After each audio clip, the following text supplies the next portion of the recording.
Hello everyone, आपका हमारे YouTube channel पर स्वागत है। तो आज इस वीडियो में हम बीए प्रोग्राम थर्ड सेमेस्टर का आपका जो मेजर हिस्ट्री सब्जेक्ट है cultural transformation in early modern Europe, इसका एक टॉपिक करने वाले हैं। आज हम यूनिट 4 से स्टार्ट करेंगे। यूनिट 4 जो है, इसमें आपको क्या करना है, केस स्टडी करनी है पुर्तगाल या स्पेन के ऊपर। ठीक है, तो मैं आपको सजेस्ट करूँगी कि आप पुर्तगाल के ऊपर ही केस स्टडी कीजिएगा, क्योंकि पुर्तगाल का आपको पता ही है, पुर्तगालियों ने हमारे देश में एक स्टेट है गोवा, वहाँ पर भी काफ़ी टाइम तक कब्ज़ा करके रखा था। तो उनके बारे में आपको कुछ इन्फॉर्मेशन पता भी होगी, जैसे वास्को डी गामा पुर्तगाली थे जो कि भारत में केरल में आए थे। सबसे पहले भारत के समुद्री रास्ते की खोज उन्होंने ही की थी।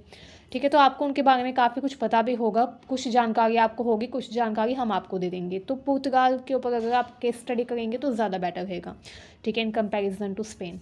तो आज हम 4th यूनिट करेंगे, conquest to the new world. ठीक है, जो कि आपकी यूनिट 4 है। ठीक है, बहुत इंपॉर्टेंट टॉपिक है ये, तो इसके ऊपर एक क्वेश्चन तो ज़रूर आएगा, मानकर चलिए। तो अगर आप हमारे चैनल पर पहली बार आए हैं तो सब्सक्राइब कर लीजिए, ताकि हमारी हर वीडियो की अपडेट आपको टाइम से मिलती रहे एंड आपकी हेल्प होती रहे। तो चलिए स्टार्ट करते हैं, एंड इस वीडियो को अपने दोस्तों के पास भी शेयर कीजिएगा ताकि उनकी भी हेल्प हो सके। तो चलिए स्टार्ट करते हैं। एक केस स्टडी ऑफ पोर्टुगल, मतलब कि पुर्तगाल की एक केस स्टडी है ये, कि पुर्तगाली कैसे इंडिया में आए थे, कैसे उन्होंने इंडिया में, भारत में अपना स्वामित्व जमा लिया। तो 20 मई 1498 को कालीकट एक जगह है केरल में, ठीक है, वहाँ पर वास्को ड गामा जो थे उनका आगमन हुआ, मतलब कि वो आए। यूरो एशियाई व्यापार के इतिहास में आप मान सकते हैं कि एक नए युग का उद्घाटन था। ठीक है, यूरो एशियाई मतलब कि यूरोप एंड एशिया, आपको पता है 2 कंटिनेंट है, यूरोप एंड एशिया। भारत जो है वो एशिया में पड़ता है एंड पुर्तगाल जो है वो यूरोप कंटिनेंट में था। ठीक है, तो यूरो एशियाई व्यापार के इतिहास में ये एक बहुत ही रिमार्केबल पॉइंट था, जब 1498 में कालीकट में वास्को डी गामा आए। ठीक है, 1488 यानी कि 1488 में हेनरी द नेविगेटर के सहयोग से बार्टोलोमू डाइस द्वारा केप ऑफ गुड होप की परिक्रमा ने पहली बार यूरोप को एशिया से जोड़ने वाले सभी जलमार्ग की संभावना प्रदान की। अब ये बताया हुआ है नेविगेटर, यानी कि जो नाव, मतलब जो शिप को मैनेज करता है, हैंडल करता है, उसको नेविगेटर बोलते हैं। तो हेनरी नाम का एक नेविगेटर था जिसके सहयोग से वो आए थे। ठीक है, केप ऑफ गुड होप की उन्होंने खोज की। सबसे पहले वो जब आए तो उन्होंने किसकी खोज की, केप ऑफ गुड होप। अच्छा, जो वास्को डी गामा थे वो पुर्तगाल से निकले थे, आपको पता है, लेकिन वो पुर्तगाल से क्यों निकले थे, वो पुर्तगाल से निकले थे क्रिश्चियंस की खोज में। ठीक है, कि उनको एक नया रास्ता मिल जाए ट्रेड रूट करने का, मतलब कि ट्रेड करने का एक नया रूट मिल जाए उनको। तो नया ट्रेड रूट खोजने के लिए वो निकले थे पुर्तगाल से।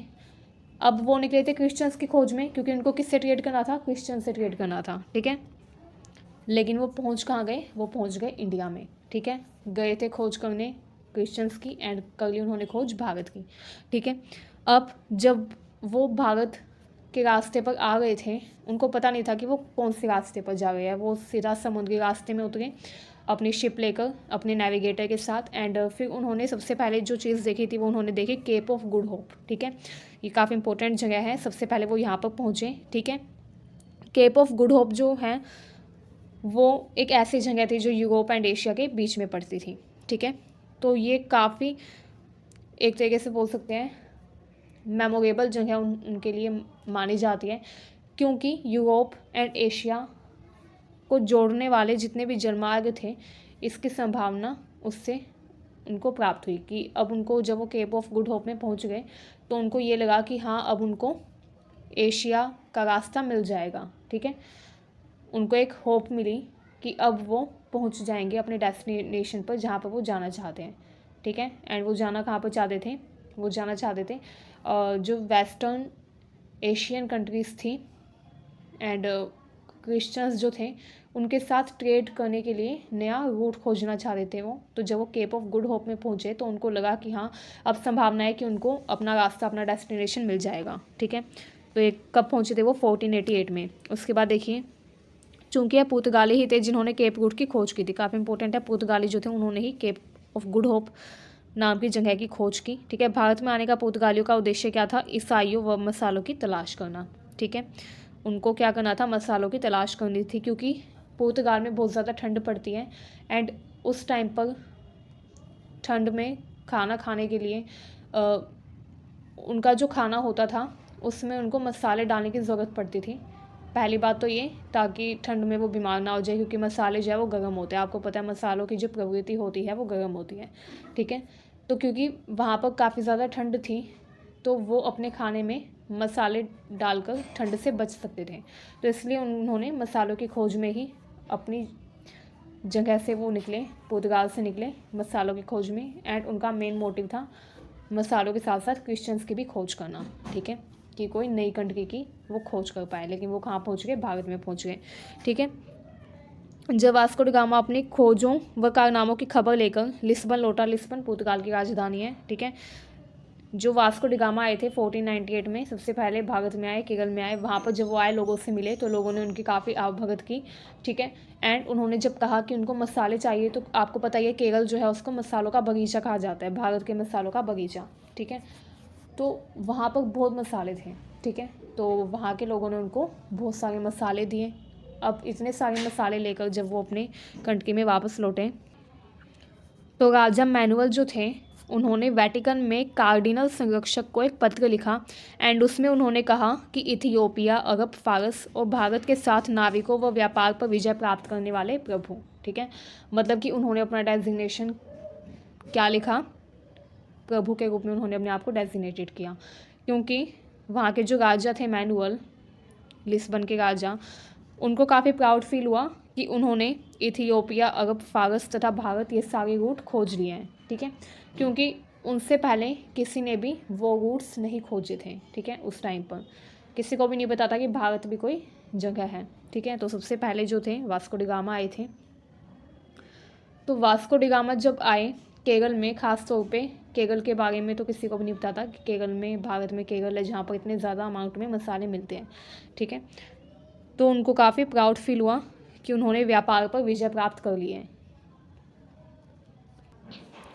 अब पूरी सदी तक, जब तक कि 1590 के दशक में इस व्यवस्था को डचों व अंग्रेज़ों द्वारा चुनौती नहीं दी गई, पुर्तगालियों ने हथियारों व शस्त्रों के माध्यम से व्यापार पर एकाधिकार जमा लिया।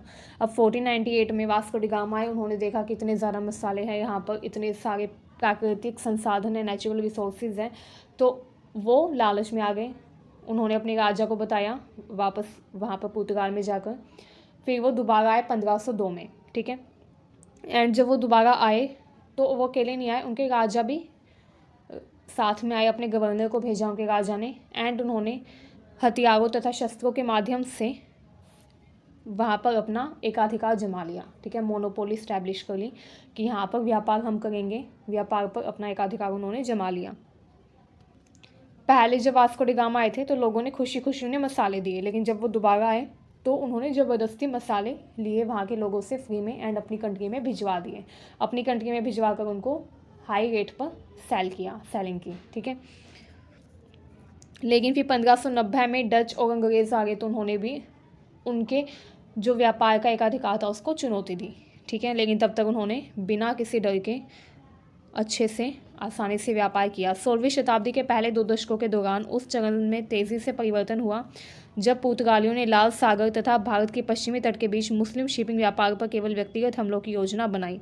अब 16वीं शताब्दी के पहले 2 दशक जो थे उसमें क्या हुआ, जो पुर्तगाली थे उन्होंने लाल सागर तथा भारत के पश्चिमी तट के बीच में जो मुस्लिम शिपिंग व्यापार था वहाँ पर हमला करने की योजना बनाई, ठीक है। पुर्तगाली जो थे उन्होंने योजना बनाई कि वो लाल सागर पर तथा भारत के पश्चिमी तट पर हमला करेंगे। तो उन्होंने इस चीज़ की योजना बनाई क्योंकि उनको लालच आया कि अब हम और ज़्यादा एक्सपेंशन करें, ठीक है।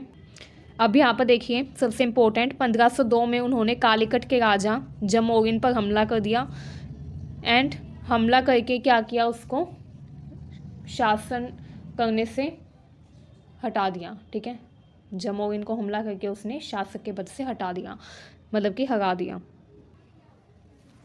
अब क्यों उन्होंने ऐसा किया, क्योंकि जो जमोरिन थे, अब जब पुर्तगीज़ यानी कि पुर्तगाल के जो लोग थे, जब वो इंडिया में आ गए अपना एकाधिकार जमाने के लिए व्यापार पर, तो वहाँ पर कुछ मुस्लिम व्यापारी भी थे, ठीक है। अब वो जो मुस्लिम व्यापारी थे उनको पुर्तगाली हटाना चाहते थे अपने रास्ते से। इसके लिए उन्होंने जमोरिन को कहा कि आप इनको व्यापार करने से मना कर दो, क्योंकि यहाँ पर सिर्फ हम व्यापार करेंगे, सिर्फ हम बिज़नेस करेंगे। लेकिन फिर क्या हुआ, जो जमोरिन थे उन्होंने मना कर दिया, कि मैं तुम्हारा कोई भी सहयोग नहीं करूँगा मुस्लिम व्यापारियों को बाहर निकालने में, ठीक है। अब जब उन्होंने ऐसा कहा जमोरिन ने, तो उनको गुस्सा आ गया पुर्तगालियों को, एंड उन्होंने जमोरिन के साथ युद्ध किया एंड उसको युद्ध में हरा दिया, ठीक है। अब कालीकट के पास ही कोचिन था, ठीक है। वहाँ का जो राजा था वो भी बहुत ज़्यादा लीनियंट था, उसको भी इतना युद्ध का नहीं पता था। 1503 में उसके क्षेत्र पर भी उन्होंने कब्जा कर लिया, पुर्तगालियों ने कोचिन पर भी कब्जा कर लिया, ठीक है। 1510 में उन्होंने अल्फोंसो डी अल्बुकर्क के नेतृत्व में बीजापुर के सुल्तान से गोवा पर कब्जा कर लिया। 1510 में उन्होंने अल्फोंसो डी अल्बुकर्क के नेतृत्व में बीजापुर के सुल्तान से गोवा पर कब्जा कर लिया। 1510 में क्या हुआ, अल्बुकर्क आए। अल्बुकर्क जो थे वो भी पुर्तगाल से आए थे, उनको पुर्तगाल के राजा ने भेजा था गोवा पर कंट्रोल करने के लिए, कंप्लीट कंट्रोल करने के लिए। पहले उनका गोवा पर कंट्रोल नहीं था, पहले उनका कंट्रोल था कालीकट पर एंड कोचिन में। अब गोवा को भी उन्होंने कंट्रोल में ले लिया। बीजापुर के जो सुल्तान थे उनको अल्बुकर्क ने हरा दिया, ठीक है। बीजापुर के सुल्तान को अल्बुकर्क ने हरा दिया एंड खुद उन्होंने गोवा पर कब्जा कर लिया। तो आपको पता चल गया गोवा पर कैसे कब्जा हुआ। 1510 में अल्बुकर्क ने बीजापुर के सुल्तान को हरा कर उससे गोवा छीन लिया, ठीक है। अब उसके बाद देखिए इस तरीके से पुर्तगाली साम्राज्य की गोवा में नींव रखी गई, ठीक है। एक साल पहले 1509 में फ्रांसिस्को डी अल्मीडा ने दीव में मिस्र के मामलूक शासक द्वारा भेजे गए एक शस्त्रागार को हराया तथा नष्ट कर दिया। इतना ही नहीं, दमन और दीव आपने नाम सुना होगा। दमन और दीव में जो एक जगह है दीव, वहाँ पर 1509 में फ्रांसिस्को डी अल्मीडा जो थे वो भी गवर्नर थे पुर्तगाल के राजा के, ठीक है, जिसको उन्होंने भारत में भेजा था, गोवा का गवर्नर बनाया था, ठीक है। तो अल्मीडा जो थे 1509 में अल्मीडा ने दीव में मिस्र के एक शासक थे, मामलूक शासक थे, यानी कि गुलाम वंश के शासक थे, उनको हरा दिया, उनके शस्त्रागार को कब्जे में ले लिया एंड उन्हीं शस्त्रों की मदद से उन्होंने बाद में बीजापुर के सुल्तान को भी हरा दिया। इस तरीके से गोवा, दीव, कोचिन, कालीकट, इन सारी जगहों पर उन्होंने कब्जा कर लिया, व्यापार पर उनका एकाधिकार हो गया। तो इस तरीके से पुर्तगालियों ने भारत में अपना सिक्का जमाया, ठीक है। इतना ही नहीं, इतने में वो नहीं रुके। 1511 में उन्होंने मलक्का पर कब्जा कर लिया, ठीक है, जो फार लुई के समुद्री मार्ग को नियंत्रित करता था। फार लुई एक जगह है, वहाँ के समुद्री मार्ग को नियंत्रित करता था मलक्का, वहाँ पर उन्होंने कब्जा कर लिया 1511 में, ठीक है। 1515 में फारस की खाड़ी में ओरमुज़ की विजय के साथ पुर्तगाली योजना कंप्लीट हो गई, ठीक है। फारस की खाड़ी में ओरमुज़ नाम की एक जगह थी, वहाँ पर भी उन्होंने कब्जा कर लिया। तो आप देख सकते हैं कितनी जगह पर उन्होंने कब्जा किया था।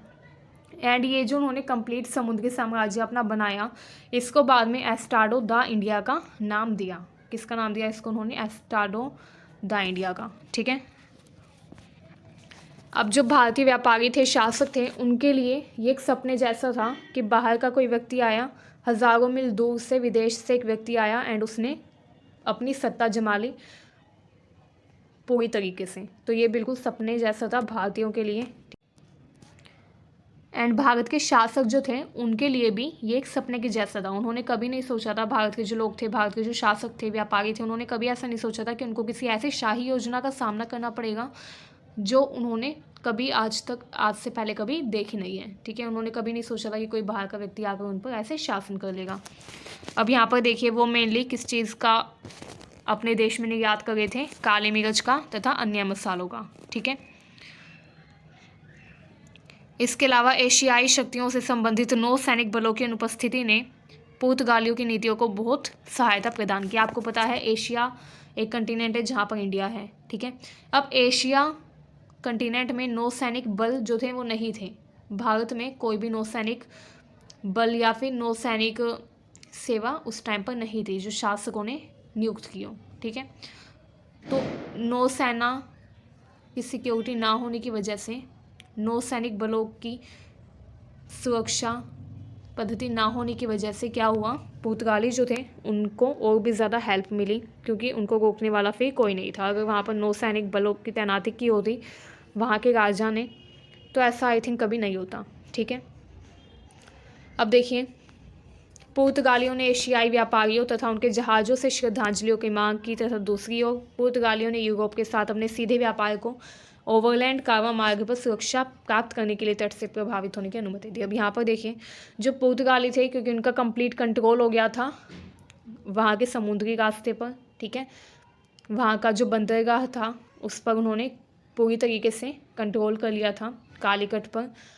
तो इस वजह से वहाँ से जितने भी जहाज़ होकर गुजरते थे, चाहे वो एशियाई जहाज़ हो, चाहे वो भारतीय जहाज़ हो, जितने भी जहाज़ होकर वहाँ से गुजरते थे उन सब से वो पैसे लेते थे, चार्ज लेते थे। ठीक है, तो इस तरीके से वो पैसे भी कमा रहे थे, साथ ही भारत में जो मसाले थे वो अपने देश में फ्री में, मुफ्त में भी भेज रहे थे, तो इससे भी उनको फ़ायदा मिल रहा था। तो इस तरीके से पुर्तगाली बहुत ज़्यादा अमीर होते गए। ठीक है, अब ये सब जो हो रहा था भारत में पुर्तगालियों के द्वारा, लेकिन बहुत चुनिंदा पुर्तगाली जो थे वो आए थे भारत में ये सब करने। इसका मुख्य हेडक्वार्टर अगर आप बोले, मुख्यालय बोले, तो कहाँ पर था? लिस्बन में था। ठीक है, एंड जो कुछ भी हो रहा था वो किसकी गाइडेंस में हो रहा था? गोवा के वायसराय के गाइडेंस में। ठीक है, गोवा का जो वायसराय नियुक्त किया गया था अल्मेडा, वो ये सब कुछ करवा रहा था। एंड अल्मेडा जो था उसको वायसराय किसने बनाया था? उसको वायसराय बनाया था पुर्तगाल के शासक ने। ठीक है, ये सब कुछ संभालने के लिए। अब ये देखिए, ये जो वायसराय था इसको राज्य परिषद के द्वारा सहायता प्रदान की जाती थी। राज्य परिषद में कौन कौन शामिल थे? गोवा के आर्च बिशप, मुख्य जिज्ञासु, गोवा के 2-3 पुराने निवासी, मुख्य वित्तीय अधिकारी इत्यादि। इन सब ने वायसराय की काफ़ी मदद की ये सब कुछ करने में। ठीक है, 1 सदी से भी अधिक समय तक मिर्च के 36% यूरोपीय बाजार पर पुर्तगालियों का वर्चस्व रहा। ये मिर्च का भी काफ़ी निर्यात करते थे अपने देश में। ठीक है, तो ये कंप्लीट केस स्टडी थी पुर्तगाल के ऊपर। मुझे उम्मीद है वीडियो आपको यूज़फुल लगी।